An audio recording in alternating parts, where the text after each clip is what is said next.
How to redeem Binance USDT gift card. In this video, as you can see on the screen, I will show you how you can redeem your Binance USDT gift card in just few seconds. So the very first thing, the website which you visit, it's very important. You don't need to visit Binance.us, right? You need to use Binance.com, right? So this is the original website. As you can see on the screen, it will always ask me to visit Binance.us.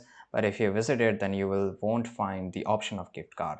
So if you want to use or redeem your gift card, just visit the website binance.com, right? As you can see on the screen, right? This one. So as you can hear, I'll just scroll to the bottom on the website. Under this section of product, I will see option of the gift card. I'll just click on the gift card, and here you can see that from here I can just redeem my USDT gift card into my Binance crypto account. So I have to just enter my code here, the gift card or USDT gift card, right? And once I enter it, I will just click on redeem and I will just get it into my Binance account. If you want to add a card, you can just add your card here. If you want to check your card, you can just check your card here. If you want to send it to somewhere, there's a lot of option, right? So I hope you found this video very useful.